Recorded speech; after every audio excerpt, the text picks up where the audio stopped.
giving today's distinguished lecture. So Jeff Shellner received his BS from Georgia Tech in 1993 and PhD from MIT in 1988, both in mechanical engineering. And he has held faculty positions at the University of Minnesota, the University of Texas at Austin, University of California in Los Angeles, and now he's going to be chair professor at Georgia Tech. And he has also held visiting positions at MIT and Caltech. So Jeff returned to Georgia Tech in 2007, where he is professor of electrical and computer engineering, Julian T. Hightower Chair of Systems and Universe. And Jeff is a very illustrious and distinguished scholar. He is IEEE Fellow and recipient of the Ekman Award. Ekman Award was in 1996 and Fellow was in 2006. Thank you. Okay, thank you, Nuno, and thank you for the invitation and the hospitality that we had on Maryland family here. So I gave theoretic learning for distributed autonomous systems, and this will be where we land, but this will be where we start in game theoretic learning, and we're going to inherit some ideas from the social sciences and then migrate them to the engineering sciences, and perhaps go back again. So here's some scenarios that one might call multi-agent scenarios, and these are scenarios that could be modeled, say, within the interest of modeling in social sciences. So there's a coordination problem of, say, distributed routing. Every day we're picking a route to work, and we're figuring out which route we should take, and what the route that we'd like to take depends on the routes that others are taking. So this makes our decisions intertwined, and that's an essential element of the problems that we'll be discussing today. The evolution of convention here, I'm representing it as a keyboard, so you've all heard the story that the current configuration of the keyboard is not what would be best for efficiency. However, so we're in inefficient coordination. However, the value of having a superior technology depends on others adopting that technology as well. So we're in a convention where to move to a superior technology requires coordination of everybody moving. Just to use something that's better, it won't be worthwhile unless everyone's using it. And there are other ideas of multi-agent scenarios, say social network formation, that we're forming links with buddies and we get benefits of these links with buddies, or now there's all sorts of online social communities, and what do these networks look like, and what are models of how these networks evolve. So these are all multi-agent scenarios, and they're multi-agent scenarios that are motivated from the social sciences, and what we're going to call here is the descriptive agenda. So the descriptive agenda is about modeling, and we can model this as a non-cooperative game, and don't translate this word as non-cooperative, that's technical jargon, as uncooperative or unpleasant or anything like that. Just that's the terminology, a non-cooperative game. And what is that about? There's a group of individuals, and these individuals are making actions.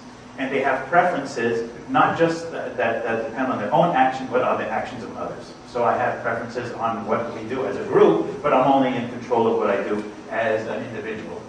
And perhaps we have repeated interactions. So I have preferences, and when we're having this interaction in a repeated way, day by day, we're picking a route, we're picking buddies in the network, we're stuck in a convention, what have you. And we're restricted to what information we have. Someone in the distributed routing arena need not know the specific routes taken by all other drivers by name, but there's limited information. I might know the route that I took and the congestion that I experienced. So then, as models, as the descriptive agenda, issues are, is this a reasonable model? Okay, there's a sociological phenomenon, a sociocultural phenomenon. Here's a model of it. Is this a reasonable model? Is it a nice description? Do the outcomes that our models suggest represent the outcomes of data to the extent that any data is available?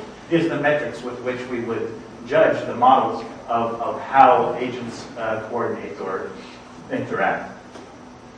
But now we're going to talk about other multi-agent scenarios, and we're going to shift the attention towards being motivated by social scenarios, but rather as what we're going to call the prescriptive agenda.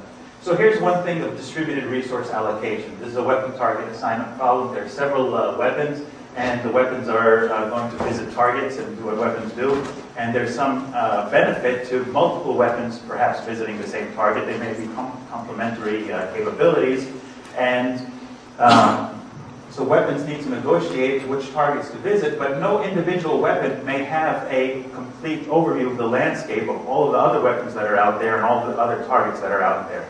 We may have just a local picture, so weapons may negotiate. For example, these two would say, do you want to go in on this together, or this weapon is going to go visit another target that the other weapons are not even aware of, or this person's negotiating with someone else that this weapon need not even be aware of.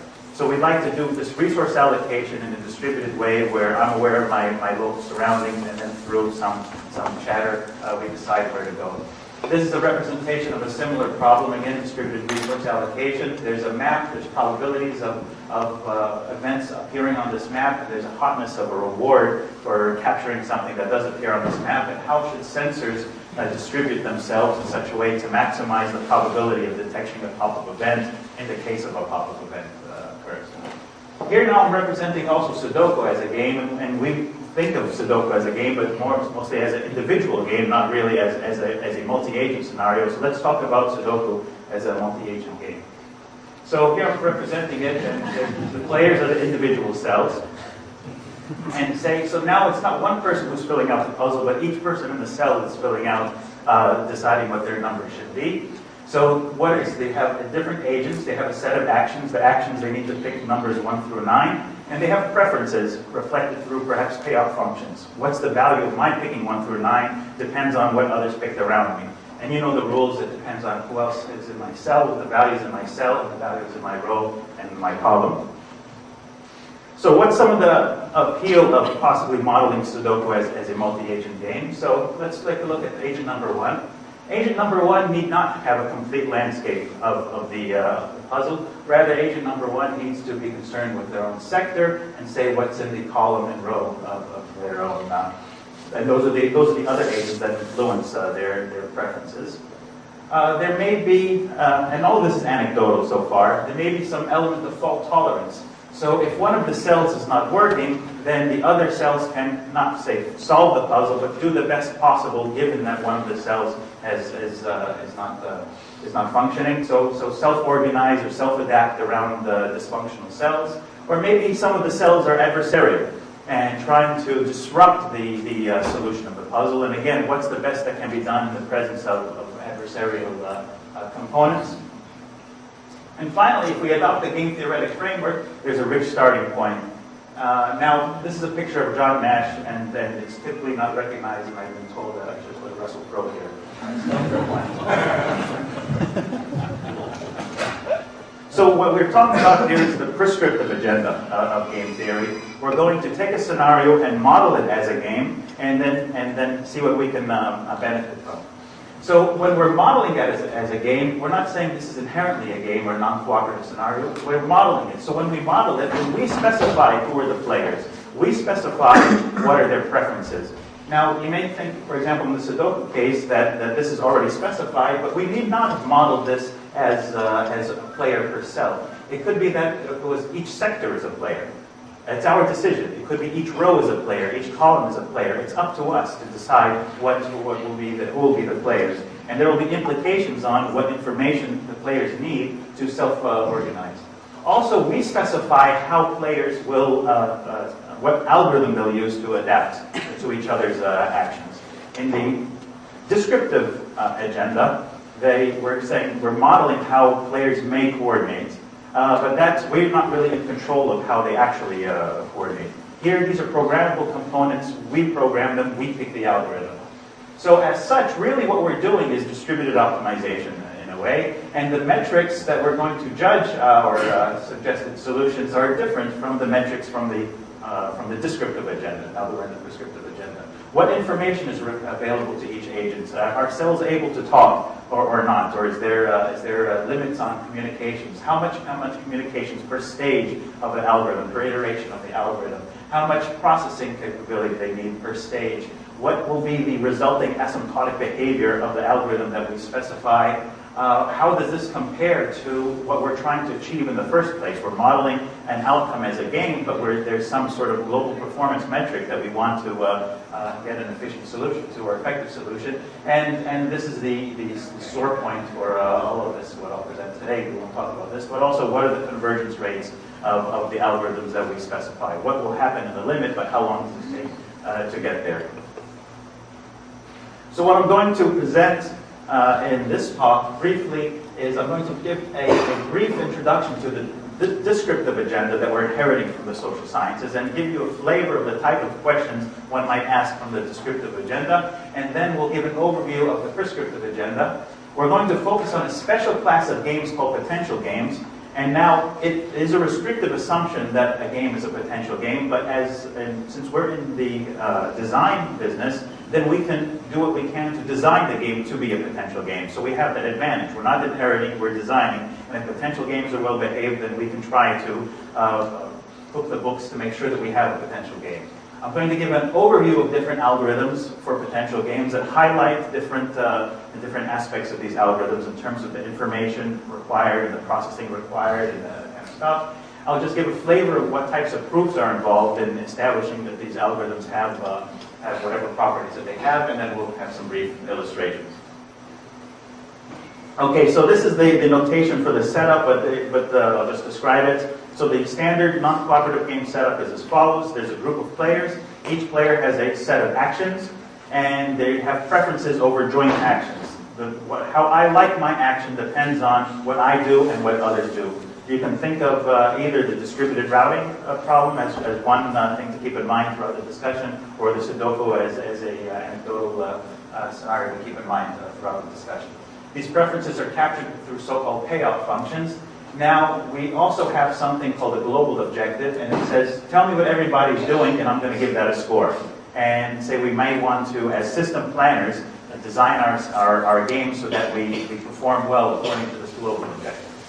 Now, central to this discussion will be Nash equilibrium, and the idea behind Nash equilibrium is as follows. We're in a configuration such that if you ask people one at a time, would you like to change your mind? They look around at what others are doing and say, no, I don't want to change my mind. Let's stick with the action that I have. And then ask each individual, would you like to change your mind? No, no, no, throughout. Now, it could be that if they ask two of us, would you two like to change your mind together? Then maybe the answer is yes, but that's not part of the definition of Nash. What is the meaning of A sub I, A sub minus I? Okay, thank you.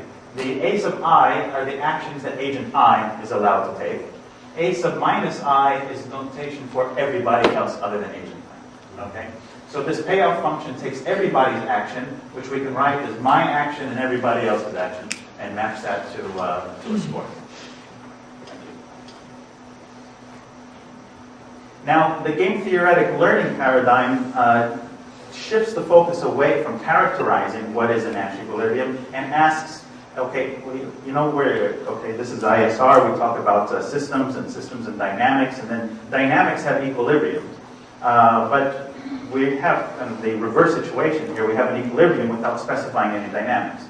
And so what the game theoretic learning talks about is what are the dynamics that could lead to an equilibrium?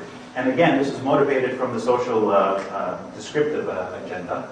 So there are going to be iterations, and every day I'm going to pick an action, and the action that I pick is maybe a outcome of a random event. So I have some distribution. I'm going to go left or right. I have a probability of left and a probability of right, and that's my strategy. I roll the dice and pick left or right.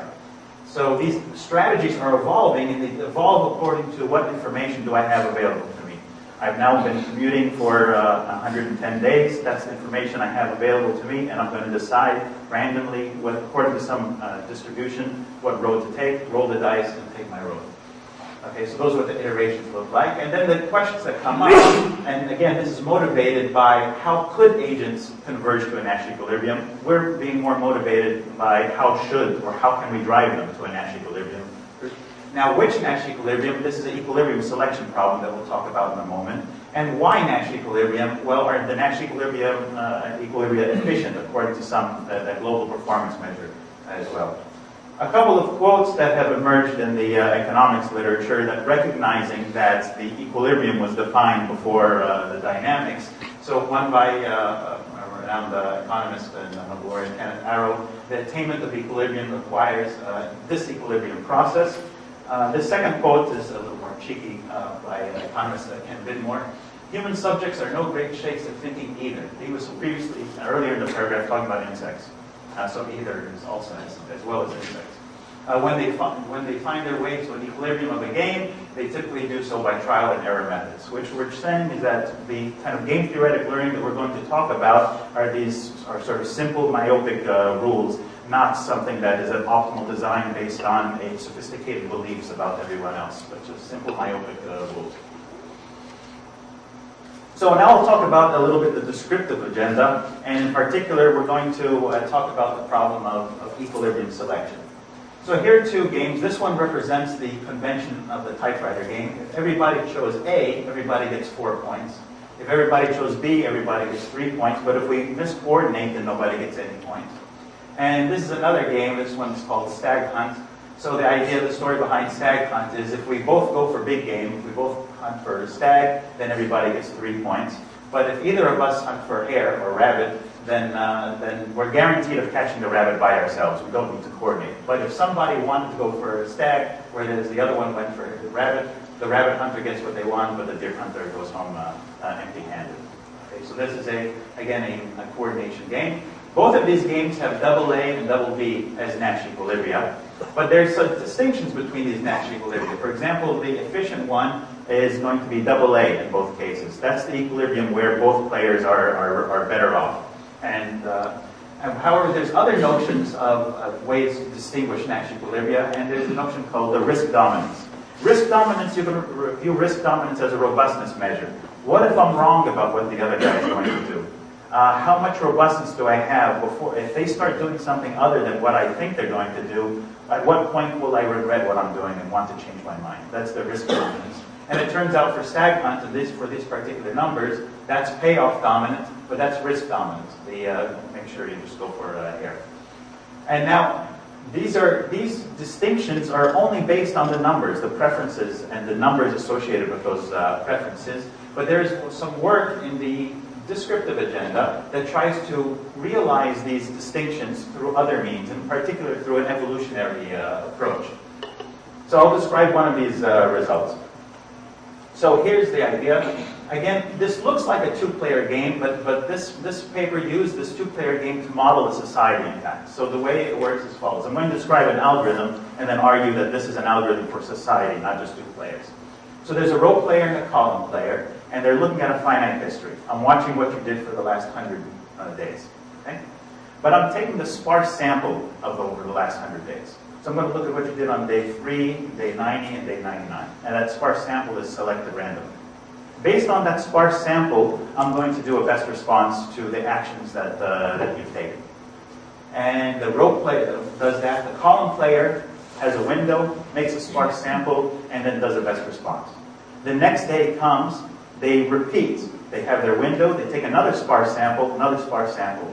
What the sparse sample represents is that we can think of each player as a different person every day, and the sparse sample represents their connections in society. I know what my buddies did when it was their turn to play. And that's the sparse sample, what the sparse sample is intended to represent. So although it's a two-player game, one can suggest that those dynamics reflect each day there's a new player from the society, and that player is just talk to their selected buddies and say, hey, what did you do in the past? And then what did my opponents do in the past? And then do a best response to that. So those are the dynamics. We'll either play a best response to our sparse sample, or with some small probability, we'll experiment. I'll pick one or the other randomly with a small probability. And then Peyton Young showed in 1993 that if that is the way players play, the only equilibrium that survives, although these are two equilibria, the only equilibrium that survives is the risk dominance equilibrium for two-player coordination games. So what do I mean by survives here? We're going to talk more about that, but I'm using the word lingers. They're going to be doing all sorts of action, but most of the time, that's the action that they're going to play. So you can think there's this experiment probability, epsilon, with 1 minus epsilon, say, probability, they're playing hare. Every now and then they're doing something else, but most of the time they're here. Okay, so that was a reflection of the sort of questions and formulations that stem from the descriptive agenda. And what we're going to do is we're going to inherit algorithms, well, not necessarily that algorithm, but algorithms that look like that, and see how we can exploit these algorithms or extend or further develop these algorithms to accommodate our needs for the prescriptive, the design agenda. And to do that, we'll first talk about this idea of potential games. So what is a potential game? Here we have the utility function of a particular player, and we'll ask the question.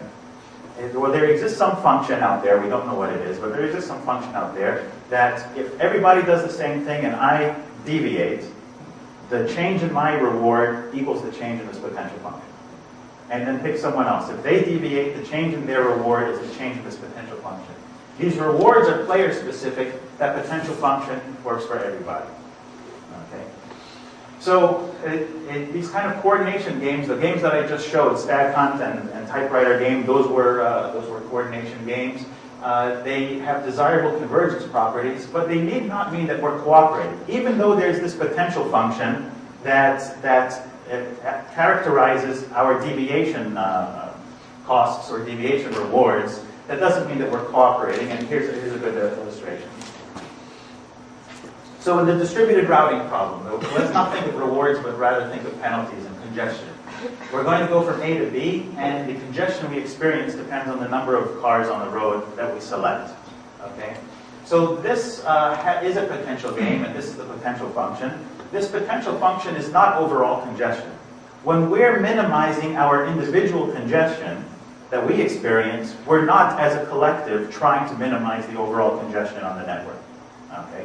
Still, it's a potential function with this function. And so it is a potential game, but in no sense are we necessarily cooperating. And I was at UCLA for 9 years, and I did this game for a while, and it wasn't a game as in fun, and it wasn't, and we didn't feel like we were cooperating either. So yes, we are all serving the same potential function, but we're behaving selfishly, and this potential function is not the overall congestion of the network. So we'll talk about some specific algorithms, and these algorithms are going to be similar in flavor to the sampling algorithm that we mentioned, but there'll be some distinctions. So three in particular, we're going to talk about fictitious play, regret monitoring, and something called spatial adaptive play and its variants. And the features that we're going to highlight: what is the asymptotic behavior? What will the collection do asymptotically? What requirements do they have per stage in terms of information and processing, and then communications. And the thing that we're not going to talk about is the convergence rates, which is again, I mentioned the sort point for us. So in fictitious play, here's the bookkeeping of fictitious play. I'm watching what you do, and say I'm only playing with one other player, and they're going to pick left, middle, or right. Okay? So I watch what they do, and I say, how many days did they pick left? How many days did they pick middle? How many days did they pick right? And I form what's called a comparable frequency. That's the histogram of choices. And I'm going to assume incorrectly that histogram is a stationary distribution with which you're choosing your actions. Okay? And I'll play a best response to my expected payoff, assuming that you're using that histogram. Now, if you were actually using a stationary distribution, over time I would learn it, and over time I would be playing the best response. The catch is that you're not using a stationary distribution, and neither am I. You're adapting and I'm adapting, but we're using this incorrect and myopic forecast of what you're about to do. And so the bookkeeping is action-based. To be able to do this, I need to see the actions of other players. And you can think in the distributed routing game, that's bad news. I need to see by ID what routes did all of the other players take. Okay? But the good news is that fictitious play converges to a Nash equilibrium in potential games. Here's an illustration of the bookkeeping that's involved. Now we're talking about three players, and we're all going to either take the low road or the high road, or some combination. And from the perspective of player one looked at the other two players and saw they both took the high road on day one, and they both took the low road on day two. Okay? But player one doesn't model the other players as coordinating or cooperating. So the player one's model of everybody else is player two is 50-50, player three is 50-50. I'm going to assume they're independent So this is my model of what everyone else is going to do as player one. One equal probability of high or low. That's then fictitious play. So you can think that if there's a large number of players, to monitor all of the other players with IDs is prohibitive. And also we're doing an expected value over all of the joint actions of other players. And again, a large number of players with a large number of actions. Well, even without a large number of actions, this is going to be a joint action space that's pretty large to take an expected value over that. Okay. So now we're going to modify this algorithm a little bit. And to do that, I want to introduce something called virtual payoffs. So virtual payoffs, I'm jumping to the bottom of the slide, is going to be Oracle-based. I need somebody to give me this information, and I'm going to get it somehow.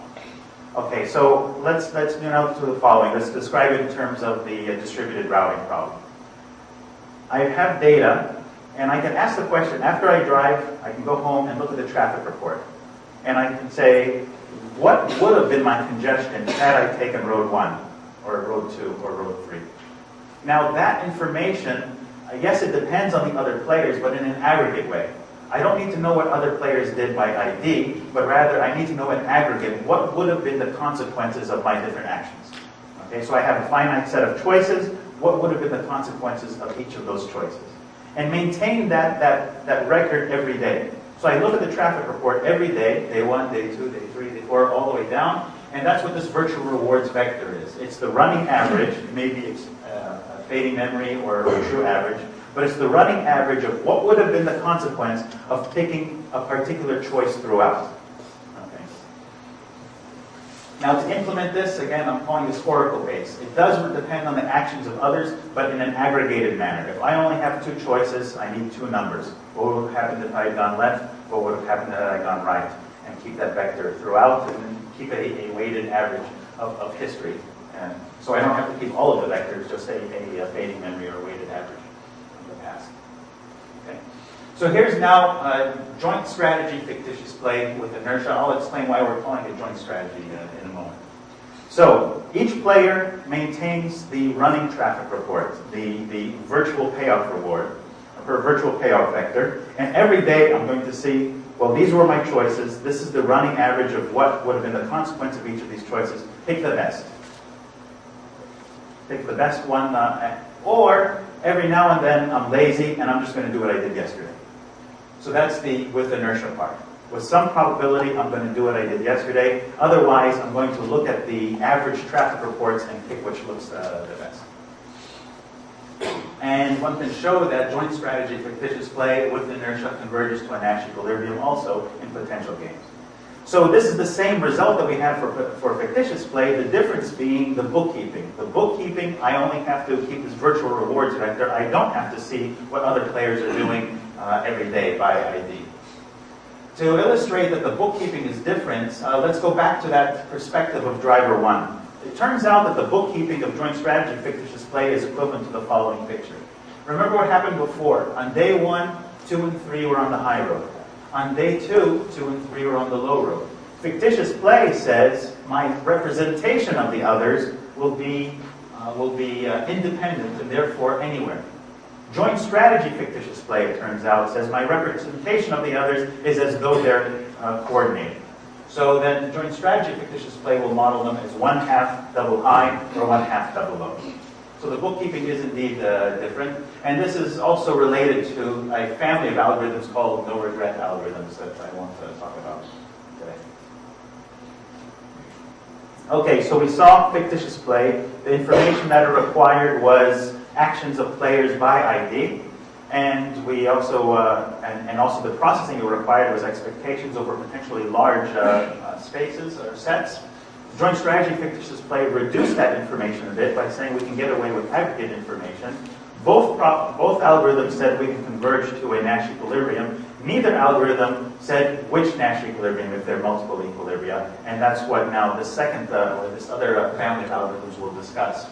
So equilibrium selection and the so-called Gibbs distribution. Now we're going to shift our attention to a different type of algorithm, but it will have something to say about which equilibrium. So to do that, we want to introduce this Gibbs distribution. The functional form is important for the analysis. It's not important for the meaning. Okay? So think of this as also called logic response or softmax. So if I get 1 point for left and 0 points for right, I'm going to pick left. That's max. Softmax, or the Gibbs distribution, if I get 1 point for left and 0 points for right, I'm going to pick left with high probability. So think of it picking the maximum with, or making selections that are proportional to the rewards. So there's not a deterministic choice of the max. I'm going to pick the max with high probability. And then how high? Well, that depends on this pooling parameter that's inherited from things like simulated annealing. So if the t is very low, with very high probability, I'll pick the max. And that's what this looks like. These are the probabilities of making a selection. And with high probability, we always pick the maximum selection. So that's what we'll denote that as sigma, and this is the Gibbs distribution. So that leads to another algorithm called spatial adaptive play. It's also called log linear learning. And the way it works as follows. So again, we've made our choices. And the other algorithms, we looked at historical records and say averages over history. Now we're only going to look back to yesterday. What happened yesterday? So the way our algorithms work is as follows. One player is selected at random. That player is going to look at what everyone else did yesterday and say, I'm the one who gets to change my mind today. Everybody else has to do the same thing. And they will do the same thing. The chosen player gets a chance to change their mind. Everyone else is doing the same thing, so the chosen player will do a probabilistic best response to what everyone else did yesterday. Not necessarily the best response, but with high probability, the best response to what everyone else did yesterday. So a softmax best reply to the previous joint actions. Now this process then results in a Markov chain over the joint actions. If you can think of a graph of the joint actions of everybody, we're going to be hopping around from one joint action to another joint action. One person picked at random, plays a probabilistic best response, we hop. Someone else picked at random, probabilistic best response, another hop. We'll be hopping around this probability space of joint actions. And what was shown in 1993 with Bloom in cardinal potential games is a little bit stricter than what we define as potential games. That the resulting stationary distribution, we're going to be hopping around, but we'll be at a particular node for some probability. Looks like a Gibbs distribution where the potential function is the value that's generating the Gibbs distribution. The upshot is we're going to spend most of our time at the maximum of the potential function. Where the potential function is maximized, that's where we're going to linger. The rest of the time we'll scatter here and there. Most of our time at the potential function maximizer. How much time do we spend there? Well, the smaller t is, the more time we spend there. Yeah, sure. So somewhere in the early slides, I thought you were identifying G, the global objective, with the potential function. No. Is that for an example, or? No, in fact, I wanted to, I sent the wrong message. I wanted to say that they're not the same. They're not the same. For example, in the distributed routing problem, overall congestion would be a reasonable, say, a global objective. But that's not the potential function. It is a potential gain, but overall congestion is not the potential function. Now, we have this, we're going to talk about how do we cook the books so that we get a potential gain such that the global objective is the potential function as well. And if we can do that, then we can capitalize on lingering at the potential function maximizing. Okay, so here's a variation on that, and we're going to use this variation in the next slide. It's a minor variation. What did we say happens? That a player looks at what everyone else did yesterday and sees that all of their actions and picks a softmax of their entire action possibilities. Let's make it so they just do a binary comparison.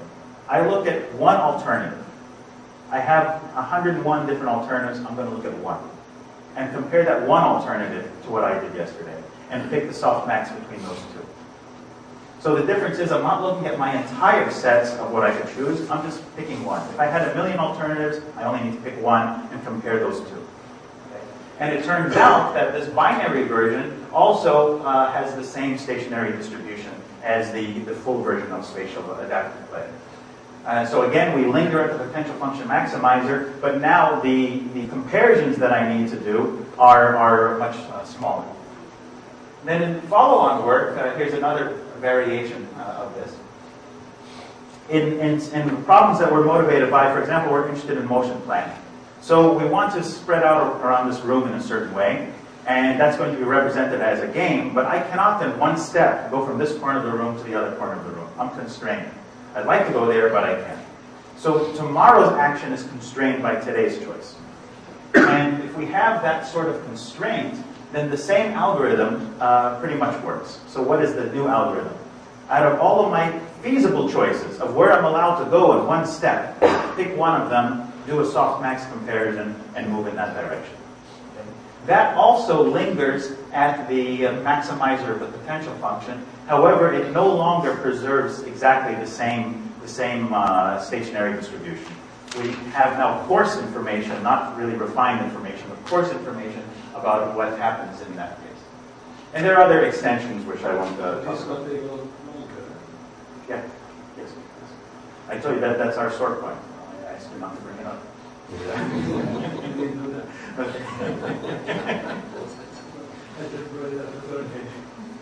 All right. So now we're going to. So we talked about fictitious play. We talked about joint strategy fictitious play. They keep records. They guarantee convergence to Nash equilibrium, but they don't say which one. We talked about spatial adaptive play, and this gave some equilibrium selection, the maximizer of the potential function. We talked about reduced at least processing per stage, where I have constraints, and I'm not going to look at all of my alternatives, but just one alternative at a time, and do a pairwise comparison and move in that direction.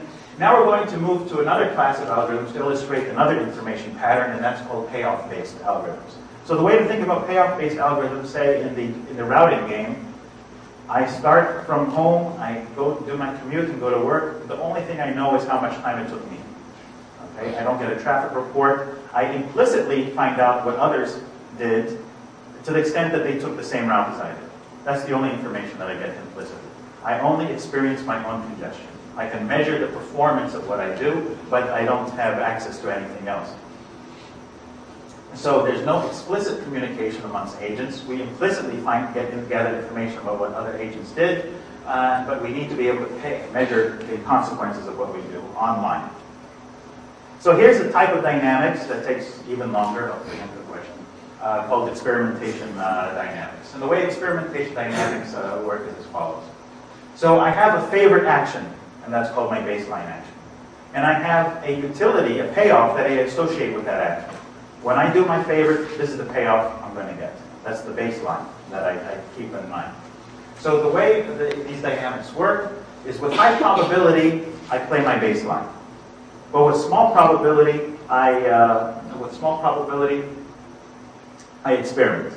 Okay. Now, if the experiment is successful, meaning my resulting reward was higher than my baseline reward, I abandon my baseline action, I abandon my baseline reward, and I get a new baseline action and a new baseline reward. If it was an unsuccessful experiment, I stick with the business as usual.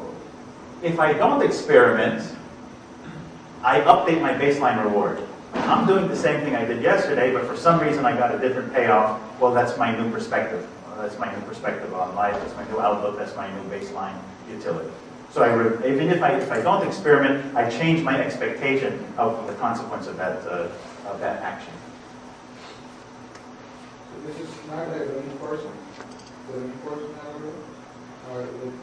Or More like aspiration. That I have expected performance, and as long as I'm getting that, I'm fine. When I'm not getting that, then I see it. You trying to go to, for instance, The experiment. Exploitation is the baseline. Yeah, is the experiment. Yes. And if you experiment and the experiment is not better, you don't seem to have any more confidence in your baseline. No. Yeah, yeah.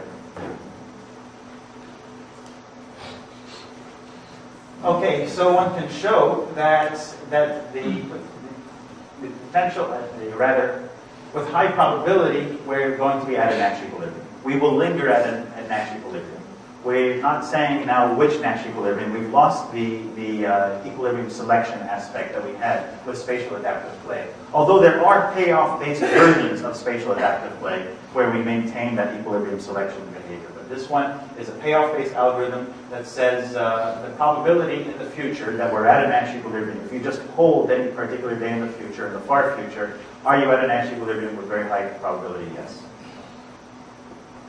And here these were not noisy utility measurements, they were exact measurements, but one can imagine doing averaging, and so to do that we're going to have to do several experiments before we do a baseline update. So similarly, suitably modified algorithms were for noisy utility measurements. Okay, so this was an overview of algorithms, and it ran the gamut from what is everybody doing by ID every day to what did I experience myself without watching anyone else. And it also showed the spectrum, well not really spectrum, but 2 points of are we at a Nash equilibrium or not versus equilibrium selection, being at the potential function maximizer. Payoff assignment is how do we cook the books so that the game that we have is a potential game. And one obvious way to cook the books is give everybody the global reward. Now we all have the same objective, and it is a potential game with this global performance measure.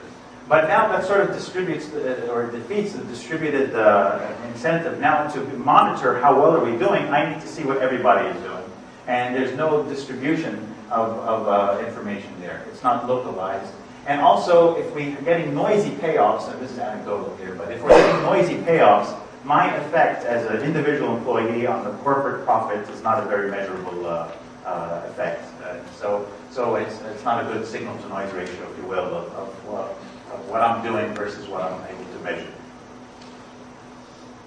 Here's an illustration with the sensor placement problem.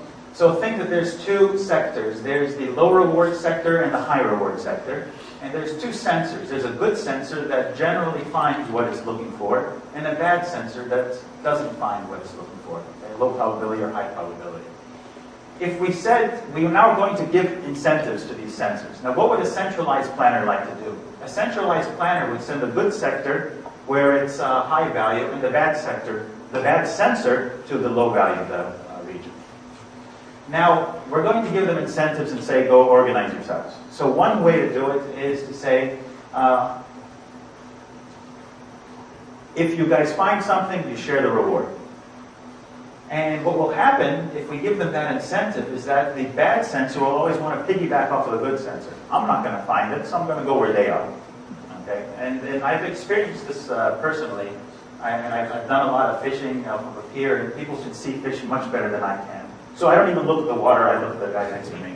And when they cast, then I cast next to them, but not too close because I don't want to get beat up. But that, in fact, that turns out to be there's no Nash equilibrium if we give them equally shared rewards. The other way to do it is say, okay, you guys are on your own, just see what you can find, and pretend like the other sensor is not there. And in that case, they both run to the high-valued sector, and nobody goes to the low-valued sector. A different way to do it is the so-called marginal contribution utility, which has also been called by David Wolpert in the AI community the wonderful life utility. So the utility that I assign to an individual is as follows. What is the performance, the global performance with me, minus what is the global performance without me? In other words, what is my marginal effect on the global performance? And that's what I use to guide my decisions. How much better am I making it? And the wonderful life is stemming from the story in the movie of what's the world without me versus what's the world with me. Okay, it turns out that this does result in a potential game, with the potential function being the global performance measure. And sometimes doing this introduces a localization effect. I see my effect on the global performance, then it could be that I don't have an effect on the rewards associated with agents far away from me. And we're going to see that emerge in one of the illustrative problems. This is equivalent to development. I'm sorry? This is equivalent to development. I mean, we're talking about potential games at the end of the day. Everything's potential games, so we already have that potential function. Whether or not the potential function is aligned with the global objective.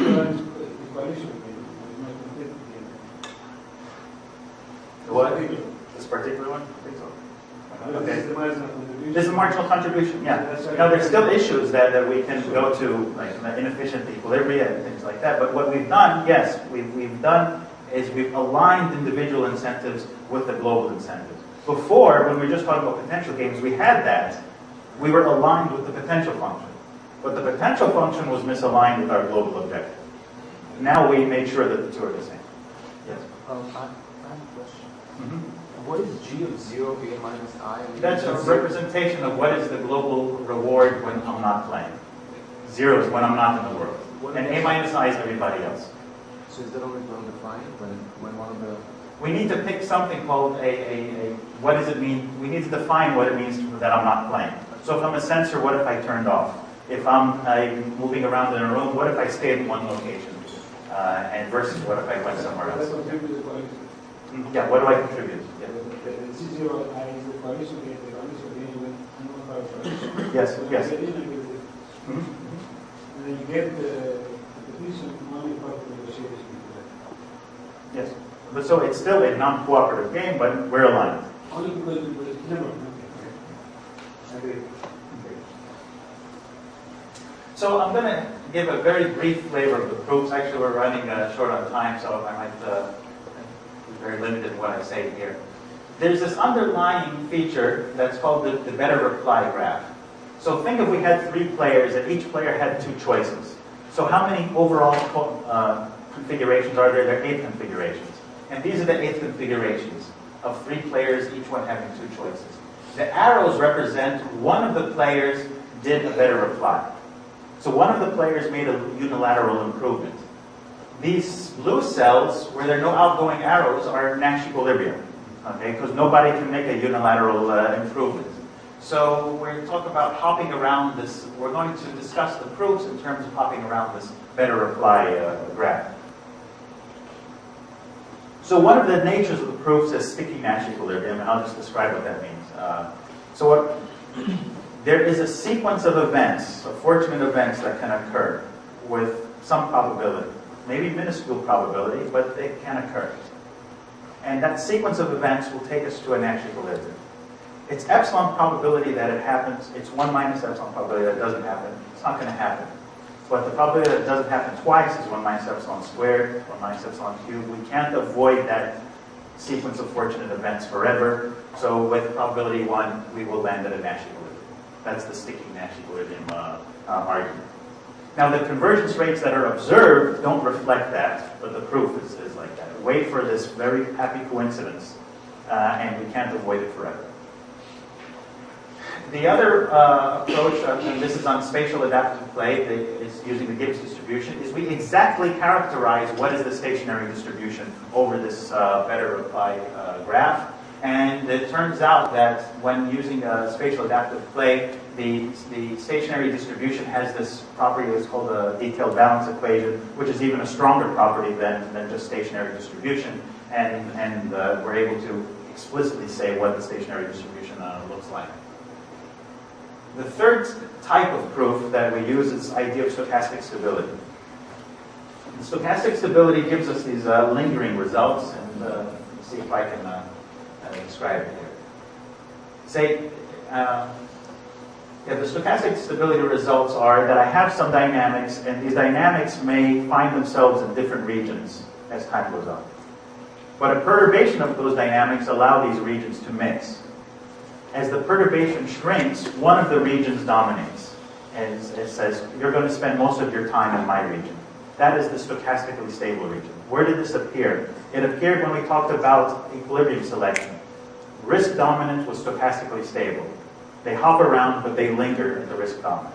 The risk dominant was stochastically stable, and we also use stochastic stability results in some of the proofs that we presented.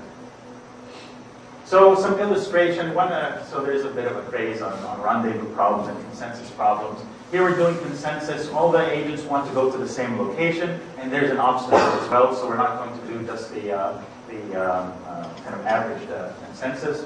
So there's a global objective, which is the overall misalignment. And we can look at what is the overall misalignment when an agent is not present and formulate the wonderful life utility, the marginal contribution utility. And that's just the misalignment associated with that individual agent. We didn't need marginal life to say, marginal contribution utility to say, your utility will be your misalignment with your neighbors. Okay, we could have come up with that right away. This is just showing, illustrating the localizing effect. I don't contribute to the misalignment of 2 other people, so I don't need to know what those 2 other people are doing. and then they hop around and come to a equilibrium. There's a movie of it which I'll skip. I mean, it's just dots. The dots go to the same place. Okay, distributed routing. Here's an illustration of one of the algorithms, joint strategy, fictitious play on distributed routing. There are multiple. Here we're taking the parallel network. It doesn't have to be the parallel network. I want to emphasize this idea, and this is an idea that's recognized in the traffic literature of the idea of a wardrobe equilibrium. What happens in wardrobe equilibrium is all roads have the same congestion. There is no path less traveled. Okay? That I'm taking a particular path. If I change my mind, I'm going to experience the same congestion as I'm getting now. And that's what happens. That's the Nash equilibrium. Turns out to be a wardrobe equilibrium with a traffic network. And what we've done here is we've illustrated, or we've plotted two numbers. This is the overall congestion. This is the overall congestion when they reach a wardrobe equilibrium. But if we give them these tolls, and these tolls, then this is the overall congestion with those tolls. Where do these tolls come from? Those are the tolls that one would use if you use the marginal contribution utility. So let's take overall congestion and say, what is your marginal contribution to overall congestion, and charge you that payment in addition to the congestion that we are experiencing. And now the equilibrium that's selected, in fact, minimizes the overall congestion rather than just the original gain. And sensor allocation, a similar story. Probability of detection, start off the agents in the corner and let them hop along. What the sensor allocation also does illustrate is the restricted movement. Okay, with the sensors here today, it can't just hop to the other end of the world tomorrow. It can only move one sector at a time. So we need to use these restricted mobility versions of the algorithms. Now, I want to, I unfortunately rushed, I'll just give it a shot, just a couple of slides. We started with a descriptive agenda. We inherited some of the algorithms and modified and adapted some of the algorithms to our needs with the prescriptive design agenda for systems and controls needs. But now I'd like to say, what do we have to give back? Okay, can systems and controls methods offer something for the descriptive agenda itself? And let's go back to the equilibrium selection problem. And what we're going to do is we're going to analyze not that original algorithm of sampling a sparse sample of history, but we're going to use straight up reinforcement learning on that algorithm. But we're going to modify reinforcement learning slightly. Reinforcement learning, the probability of using an action depends on the rewards that I've received with this action. We're going to modify it using a controls 101 maneuver of saying the probability of using an action depends on the cumulative payoff and the trend of that cumulative payoff. So if I have an action that hasn't been doing well, but is on a winning streak, when I project it, I'm going to project it as it's doing well. And that is the marginal foresight version of reinforcement learning.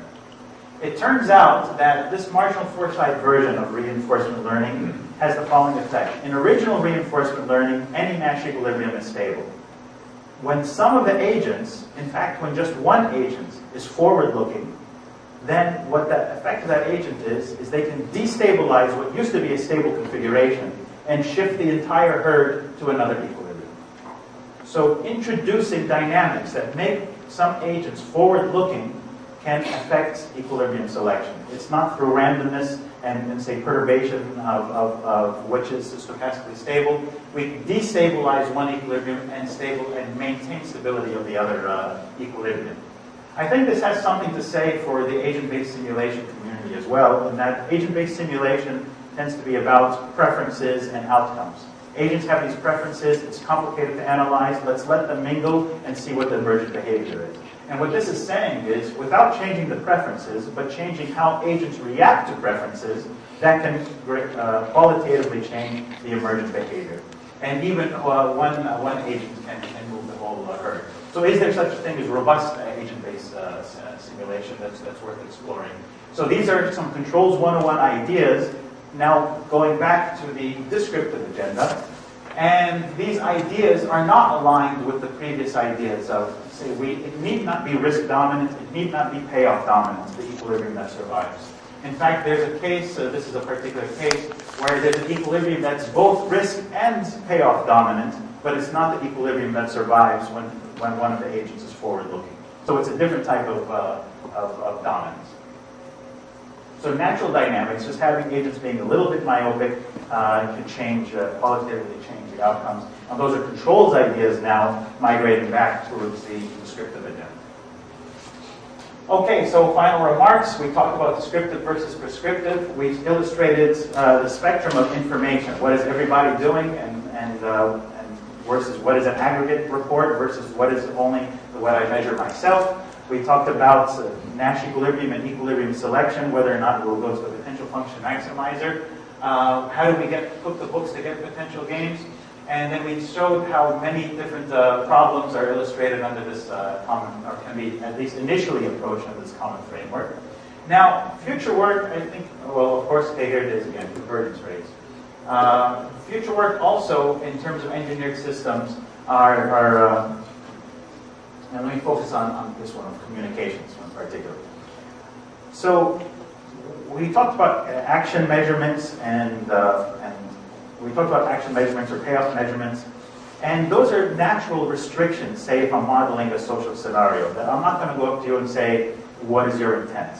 Okay, I have things that I can watch what you do, I have things I can measure myself, but I can't ask you what's your intent. And it turns out that that presents obstacles in what can and can't be done. Now we're dealing with engineered systems, these are programmable components, and they don't have anything to hide, say, tell us whatever we tell them to say. Maybe there are communication constraints, but what do learning algorithms look like when we design the communication? So they don't have to be just watching what each other does, but one of the actions can be, give me a report in a limited way, and how can we enhance the coordination through active communications and this kind of dynamic reconfiguration. We're not talking about people, we're talking about programmable components.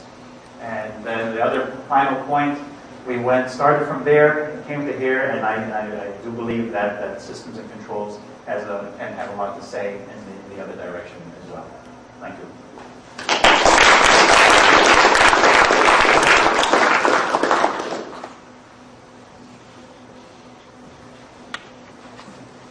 What can be done for